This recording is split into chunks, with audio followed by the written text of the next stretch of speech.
জীবন্ত মেয়েটিকে মাটির নিচে অর্ধেকটা পুঁতে তার উপর অনবরত পাথর মারা হচ্ছে। মেয়েটি চিৎকার করে বলছে, আমি নির্দোষ, আমি নির্দোষ। কিন্তু তার কোনো কথা শোনার কেউ নেই। আজ আমরা জানব সুরাইয়া নামের এই মেয়েটির সাথে ঘটে যাওয়া এক সত্য ঘটনা। গল্পটা শুরু হয় ইরানের কুপাইয়া গ্রামে। এই গ্রামের একজন মহিলা যার নাম যারা। তাকে দেখা যায় নদীর তীরে কোনো এক জায়গায় সে কিছু হাড়গোড় জড়ো করছে। এরপর সে হাড়গুলোকে ভালোভাবে পরিষ্কার করে দাফন করে দেয়। এরপর দেখা যায় ফেরদৌইন নামের এক ফ্রান্স সাংবাদিককে, যে এক প্রজেক্টের কাজে এই গ্রামে এসেছে। যারা ফেরদৌইনকে দেখতে পেয়ে তার কাছে যায় আর ফেরদৌইনের সাথে কথা বলে। আর সে জানতে পারে ফেরদৌইন একজন সাংবাদিক। যারা ফেরদৌইনকে বলে সে এই গ্রাম সম্পর্কে কিছু তাকে বলতে চায়। ফেরদৌইন তাকে জিজ্ঞেস করে সে কি বলতে চায়। এদিকে যারাকে ফেরদৌইনের সাথে কথা বলতে দেখে গ্রামের মৌলবি তাদের কাছে আসে আর যারাকে সেখান থেকে চলে যেতে বলে। যারা চলে গেলে মৌলবি ফেরদৌইনকে বলে সে একজন পাগল মহিলা, আপনি তার কথায় কান দিবেন না।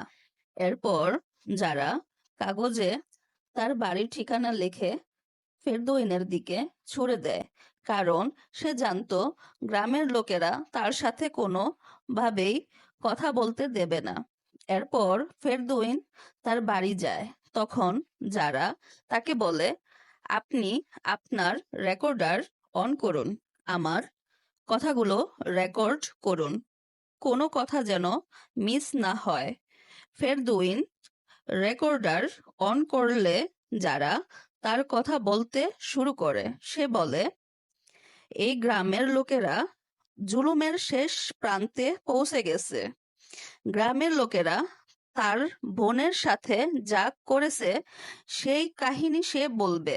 যারার বোনের নাম সুরাইয়া, সুরাইয়ার স্বামীর নাম আলী। তাদের সংসারে 2 ছেলে 2 মেয়ে ছিল। আলী মানুষ হিসেবে খুবই বদমেজাজি ও জালিম প্রকৃতির।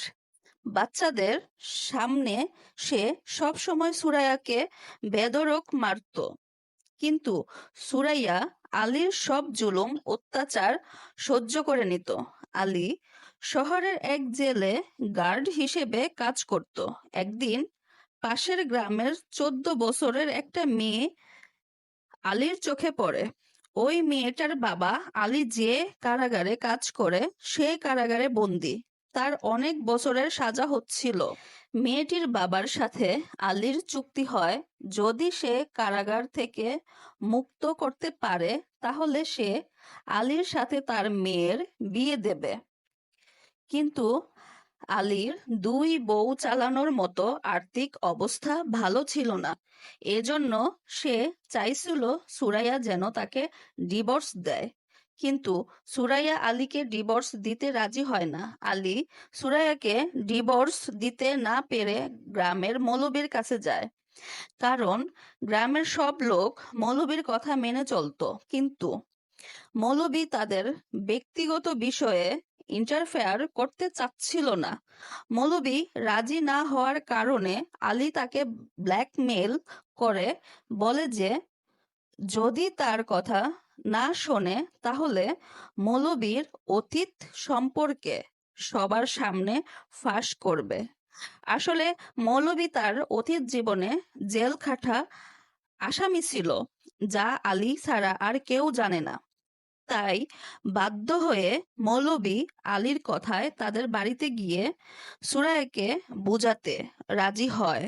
পরদিন সে আলীর বাড়ি যায় সুরাইয়াকে কনভিন্স করতে। সে সুরাইয়াকে বলে সে যদি তার স্বামীকে ডিভোর্স দিয়ে দেয় তাহলে সে তাকে উপপত্তি বা রক্ষিতা হিসেবে রাখবে। যারা তখন সেখানে চলে আসে। আর মৌলবীর সব কথা শুনে ফেলে, যারা মৌলবীকে অপমান করে তাড়িয়ে দেয়। এতে মৌলবী অনেক রেগে যায়। এরপর যারা সুরাইয়ার কাছে ওই 14 বছরের মেয়ের ব্যাপারে জানতে পারে, যাকে আলী বিয়ে করতে চায়। রাতে আলী বাড়ি ফিরলে সুরাইয়া সবার জন্য খাবার বানায়, কিন্তু আলী খাবার ভালো হয়নি বলে সুরাইয়াকে অপমান করে। আলী তার ছেলেদেরকেও মায়ের বিরুদ্ধে উস্কিয়ে দেয়। মা তাদেরকে ভালোবাসে না, তাদের মা চায় না তারা ভালোভাবে বেড়ে উঠুক। ফলে তাদের ছেলেরাও বাবার পক্ষ হয়ে মাকে অনেক কথা শোনায়। এতে বিরক্ত হয়ে সুরাইয়া এই প্রথমবারের মতো প্রতিবাদ করলে আলী সুরাইয়াকে অনেক মারধর করে। এক পর্যায়ে সুরাইয়া তার 2 মেয়েকে নিয়ে ঘর থেকে বের হয়ে যায় এবং সে জারার বাসায় চলে আসে।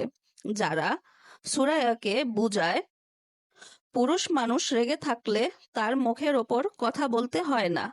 সে সুরাইয়াকে বাড়ি ফিরে আলীর কাছে ক্ষমা চাইতে বলে। যারা যখন কথাগুলো বলছিল, তখন হাশেম নামের এক লোক দৌড়াতে দৌড়াতে তাদের ঘরে এসে বলে তার স্ত্রীর অবস্থা ভালো না, যারা যেন তাকে সাহায্য করার জন্য তার ঘরে আসে। কিন্তু যারা আর সুরাইয়া হাশেমের ঘরে যাওয়ার আগেই তার স্ত্রী মারা যায়। এতে হাশেম অনেক ভেঙে পড়ে। হাশেমের এক ছেলে ছিল, কিন্তু সে একজন প্রতিবন্ধী। তাকে দেখাশোনা করার জন্য একজন সব সময় তার সাথে থাকতে হয়। গ্রাম প্রধান ও মৌলবী তখন সুরাইয়াকে অফার দেয় যে যদি সে হাশেমের ছেলের দেখাশোনা করে তাহলে তারা তাকে ভালো টাকার বেতন দিবে। সুরাইয়া এ প্রস্তাবে রাজি হয়ে যায়। সে সিদ্ধান্ত নেয় সে হাশেমের বাড়িতে কাজ করবে আর যা বেতন পাবে তা দিয়ে তার মেয়েদের ভরণ পোষণ করবে। কিন্তু সে জানতো না যে এই সব কিছুই ছিল মৌলবী আর আলীর প্ল্যান। এদিকে সুরাইয়া হাশেমের বাড়িতে কাজে লেগে পড়ে। সে হাশেমের বাড়িতে তার ছেলের দেখাশোনা করে। আলী সুরাইয়ার ওপর নজর রাখতে শুরু করে। একদিন রাতে আলী মৌলবীর সাথে দেখা করে। তাদের মধ্যে হওয়া কথাবার্তা থেকে আমরা তাদের প্ল্যান সম্পর্কে জানতে পারি। তারা সুরাইয়াকে হাশেমের বাড়িতে কাজে রাখে এই কারণে যেন তারা সুরাইয়া ও হাশেমের মধ্যে অবৈধ সম্পর্ক আছে বলে সকলের কাছে প্রমাণ করতে পারে। যদি তারা এটা করতে পারে তবে আইন অনুযায়ী সুরাইয়ার শাস্তি হবে পাথর নিক্ষেপের মৃত্যু। আর যদি এটা সম্ভব হয় তাহলে সুরাইয়া আলীর পথ থেকে সরে যাবে আর সে স্বাধীনভাবে নতুন বিয়ে করতে পারবে। এ ভেবে কিছুদিন কেটে যায়। আলী ও মৌলবী হাশেম ও সুরাইয়ার ব্যাপারে বিভিন্ন রকম মিথ্যা রটানো শুরু করে। এ সময় পুরো গ্রাম তাদের অবৈধ সম্পর্ক নিয়ে কানাঘুষা শুরু করে দেয়। যারা বাইরে থেকে এসব শুনে এসে সুরাইয়াকে বলে। পরদিন আলী গ্রাম প্রধানের কাছে গিয়ে ওদের বিরুদ্ধে নালিশ করে। গ্রাম প্রধান আলীকে বলে যে এটি প্রমাণ করার জন্য কমপক্ষে 2 জন সাক্ষী লাগবে। তাই আলী হাশেমের বাড়ি গিয়ে সে হাশেমকে ভয় দেখিয়ে এই মিথ্যা অভিযোগ স্বীকার করে নিতে বলে আর বলে সে যদি সবার সামনে সাক্ষী না দেয় তাহলে হাশেমের প্রতিবন্ধী ছেলেকে মেরে ফেলবে। হাশেম আলীর কথায় রাজি হয়ে যায়। পরদিন আলী সুরাইয়াকে মারতে থাকে। সে চিৎকার করে হাশেম আর সুরাইয়ার অবৈধ সম্পর্কের কথা সবাইকে বলতে থাকে। যারা সুরাইয়াকে আলীর কাছ থেকে বাঁচিয়ে ঘরে নিয়ে যায়। একটু পর গ্রাম প্রধান মৌলবী আর হাশেম জারার ঘরে আসে। গ্রাম প্রধান হাশেমকে জিজ্ঞেস করে আলী যে অভিযোগ করে তা সত্যি কিনা। হাশেম আলীর ভয়ে এই মিথ্যা অপবাদ স্বীকার করে নেয়। সে বলে যে তার স্ত্রীর মৃত্যুর পর থেকে তার এবং সুরাইয়ার মধ্যে অবৈধ সম্পর্ক গড়ে উঠেছে। এই ঘটনার পর পুরো গ্রামে আন্দোলন শুরু হয়ে যায়। সুরাইয়াকে শাস্তি দেওয়ার জন্য, আর এই পাপের শাস্তি পাথর ছুঁড়ে হত্যা। অবস্থা বেগতিক দেখে যারা চেষ্টা করে সুরাইয়াকে অন্য কোথাও পাঠিয়ে দিতে, কিন্তু গ্রামের লোকেরা যারার বাড়ির সামনে পাহারা বসিয়ে রেখেছিল যেন সুরাইয়া ঘর থেকে পালাতে না পারে, যারা জানে সুরাইয়া নির্দোষ, কিন্তু তার কাছে এটি প্রমাণ করার কোনো উপায় ছিল না। এরপর সুরাইয়ার পাথর ছুঁড়ে মৃত্যুর সাজা ঘোষণা করা হয়। সুরাইয়া শেষ পর্যন্ত তার নিয়তি মেনে নেয়। সে তার মেয়েদের কাছ থেকে চিরবিদায় নিয়ে নেয়। বিয়ের নতুন কন্যার মতো সেজে গুজে সে রওনা হয় জীবনের শেষ যাত্রায়। যাওয়ার আগে সে তার মেয়েদের বলে যায়, মা, তোমরা বড় হয়ে প্রমাণ করে যেও তোমাদের মা নির্দোষ ছিল। এদিকে গ্রামের লোকেরা তাকে শাস্তি প্রদানের জন্য গ্রামের একটি নির্দিষ্ট স্থানে নিয়ে যায়। যাওয়ার সময় হাশেমের সাথে সুরাইয়ার দেখা হয়। হাশেম তার দিকে তাকাতে পারছিল না, কারণ সে তার উপর জুলুম করেছে। এজন্য আল্লাহ তাকে কখনোই ক্ষমা করবে না। সুরাইয়াকে শাস্তি দেওয়ার জন্য এক জায়গায় নিয়ে গেলে মৌলবী সব লোকের সামনে ভাষণ দেয়, সুরাইয়াকে পাথর ছুঁড়ে হত্যার মাধ্যমে এ গ্রাম পাপমুক্ত করতে হবে, অন্য কেউ যেন তার উপর দয়া না দেখায়। গ্রাম প্রধান তখন সুরাইয়াকে শেষবারের মতো কিছু বলতে বলে। সুরাইয়া তখন বলে, এই গ্রামের প্রতিটি ধূলিকণা, আকাশ বাতাস আর আমার আল্লাহ জানে আমি নির্দোষ। আমাকে বিনা অপরাধে আজ শাস্তি দেওয়া হচ্ছে। আমার উপর জুলুমের জন্য সবাই দায়ী থাকবে। হাসরের দিন আল্লাহর কাছে আমি সবার বিরুদ্ধে নালিশ করব। কিন্তু গ্রামের লোকেরা তার কথা পাত্তা না দিয়ে তাকে শাস্তি দেওয়ার জন্য মরিয়া হয়ে ওঠে। গ্রাম প্রধানের নির্দেশে সেখানে একটা গর্ত করা হয়। গর্তে সুরাইয়ার অর্ধেক শরীর মাটি চাপা দেওয়া হয় আর তার হাত পা বেঁধে দেওয়া হয় যেন সুরাইয়া উঠে পালাতে না পারে। এরপর মৌলবী সুরাইয়ার বাবাকে প্রথম পাথর ছুঁড়তে বলে। সুরাইয়ার মেয়েরা মায়ের চিৎকার শুনতে না পায়, এজন্য একজন মহিলা তাদের কান বন্ধ করে রাখে। সুরাইয়ার বাবার হাতে যখন পাথর দেওয়া হয়, তখন যারা এসে চিৎকার করে বলতে থাকে, বন্ধ করো তোমাদের এসব মৃত্যুর খেলা, সুরাইয়া নির্দোষ। কিন্তু তার কথা কেউ শুনছিল না। সেখানে থাকা কিছু লোক তাকে টানতে টানতে নিয়ে যায়, যারা তখন বলে যাচ্ছিল, সুরাইয়ার জায়গায় আমাকে শাস্তি দাও, তার ছোট বাচ্চাদের মা হারা করো না। কিন্তু তার কথা শোনার মতো কেউ ছিল না। এদিকে সুরাইয়ার বাবা বৃদ্ধ মানুষ, নিজের মেয়েকে নিজে পাথর মেরে হত্যা করতে হবে এই কথা সে দুঃস্বপ্নেও ভাবেনি, কিন্তু সমাজের চাপে তাকে আজ এই কাজটি করতে হচ্ছে। কাপা কাপা হাতে সুরাইয়ার বাবা সুরাইয়ার দিকে পাথর ছুঁড়ে মারে, কিন্তু পরপর 3টা পাথর নিক্ষেপ করলে তা সুরাইয়াকে স্পর্শ করে না, অর্থাৎ সুরাইয়ার গায়ে লাগে না। সেখানে উপস্থিত একজন মহিলা বলে ওঠে, পরপর 3টি পাথর যখন মিস হয়ে গেছে, তার মানে আল্লাহ চান না এ শাস্তি কার্যকর হোক। এর মানে সুরাইয়া নির্দোষ, তার শাস্তি বন্ধ করা হোক।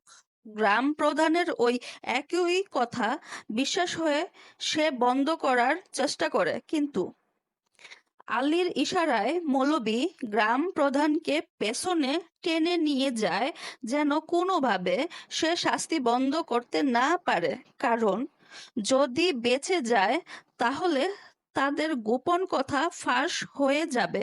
মৌলবী এবার আলীর হাতে পাথর তুলে দেয়।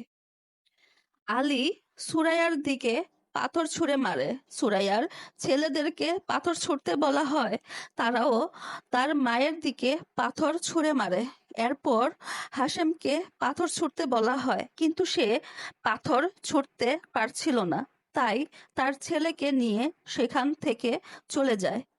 এরপর শুরু সুরাইয়ার উপর পাথর বৃষ্টি।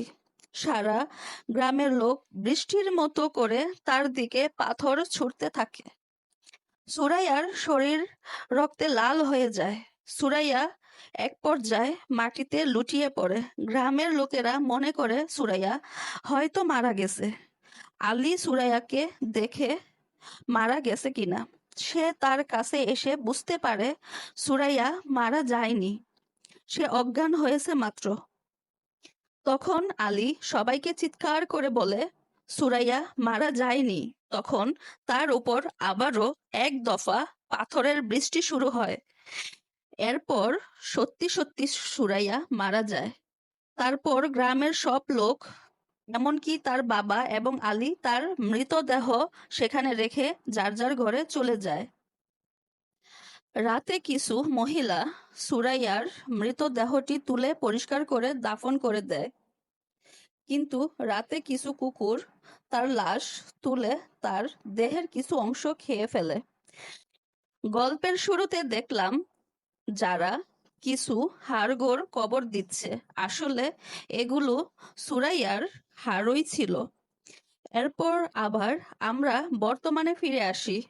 এতক্ষণ সুরাইয়ার এই কথাগুলো যারা ফেরদৌইনকে বলছিল, সুরাইয়ার কাহিনী শুনতে শুনতে চোখ থেকে জল পড়তে শুরু করে। ফেরদৌইন সে সংবাদ প্রকাশের সিদ্ধান্ত নেয়।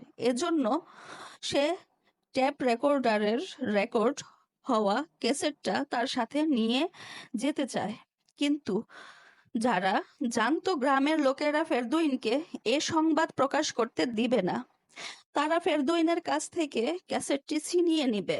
এজন্য যারা সতর্কতার মাধ্যমে এই ক্যাসেটটা তার কাছে রেখে দেয়। অন্যদিকে দেখা যায় যে আলী মৌলবীর কাছে এসে বলছে যে পাশের গ্রামের সেই 14 বছরের মেয়েটির সাথে তার বিয়ে হওয়ার কথা ছিল, তা ক্যান্সেল হয়ে গেছে, কারণ সে মেয়েটির বাবাকে সে বাঁচাতে পারেনি। এদিকে হাশেম অপরাধের গ্লানি থেকে বের হতে পারছিল না, তাই সে গ্রাম প্রধান এর কাছে এসে সব সত্য কথা বলে দেয় যে আলী আর মৌলবী মিলে তাকে ভয় দেখিয়ে মিথ্যা সাক্ষী দিতে বাধ্য করেছিল। এদিকে আবার মৌলবী যখন দেখে ফেরদৌইন জারার বাড়ি থেকে বের হচ্ছে, তখন তার লোকেরা ফেরদৌইনের গাড়ি থামিয়ে তার সব কিছু চেক করে আর তার সাথে থাকা সমস্ত ক্যাসেট নষ্ট করে দেয়। এরপর ফেরদৌইন সেখান থেকে আর কিছুটা দূরে যাওয়ার পর যারা সেই ক্যাসেটটা, মানে যেটাতে সুরাইয়ার কাহিনী রেকর্ড করা ছিল, সেটি নিয়ে দাঁড়িয়ে আছে। যারা ফেরদৌইনকে সে ক্যাসেটটা দিয়ে দেয়।